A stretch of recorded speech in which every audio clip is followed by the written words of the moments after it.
Hey, I'm Robert Anthony. Welcome back to the channel. We are going to go on an adventure. We're going larch hunting today.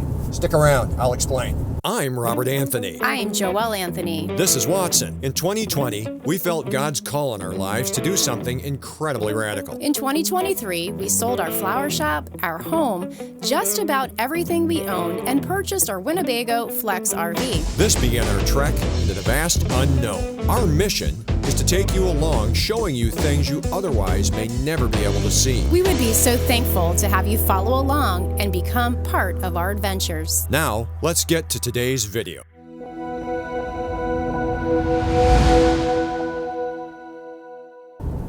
Hey, so welcome back to the channel, everybody. I'm Robert Anthony, your host here at Living with Rob. Be sure to visit me online at livingwithrob.com for all of my photography and so on and so forth. So we're at November 6th right now. It's a day after the national election in America, and we are also at the tail end of the fall season. For those of you that are following along or have been following along, curious about what we're doing, you know that we've been doing some fall color photography as we work our way out to Washington. My desire was not to spend the wintertime in Washington, but we're here. So we're in the Mount Rainier area in the state of Washington is where we're at, and we are going to go after doing some photography and some video of the Western Larch. The Western Larch, if you don't know, is a deciduous conifer tree, and it's a pine tree that actually does like what fall leaves do, changes color. They turn a really bright yellow, and they're absolutely gorgeous. You might liken them to a tamarack tree. They are not, however, a tamarack tree by species. Tamaracks are on the eastern coast, the larch are on the western coast here.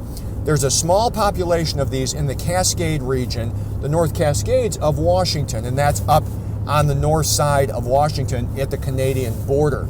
However, there is a small, beautiful forest of them on the eastern side of the Mount Rainier mountain range near White Pass. And today what we're doing, we've got a sunny day finally. It's not rainy here in the area. Joelle and I are hoping that by going up there, we're actually going to be able to see some of these larch at full color. They would be at the end of the season right now, and they are going to be kind of the last of the fall color. I was up here a week ago, and a lot of this was in color, and it's all dropped because it's been windy. But I thought that if you haven't seen them, it would be something that I really think you would like to see, and I would like to share it with you.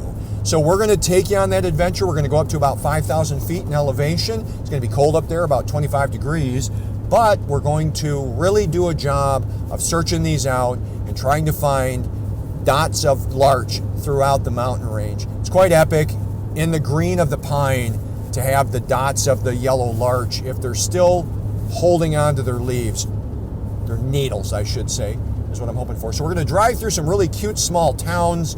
It's a really wonderful drive up here.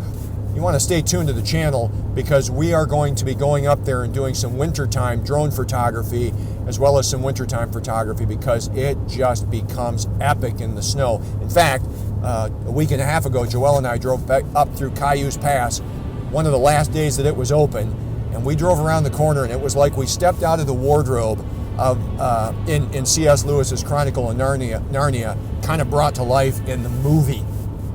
We just came around the corner and it was just covered with snow. It was so gorgeous up there. Can't get up there now, too much snow, but boy, that was at the end of October and it had 10 inches of snow up there, I think. So let's see how it goes. I'm excited to show this to you guys, and I know that you're going to love the yellow larch if they are still in color up there on the eastern side of the White Pass. Really thrilled that I get to share this with you today. Let's hope for the best.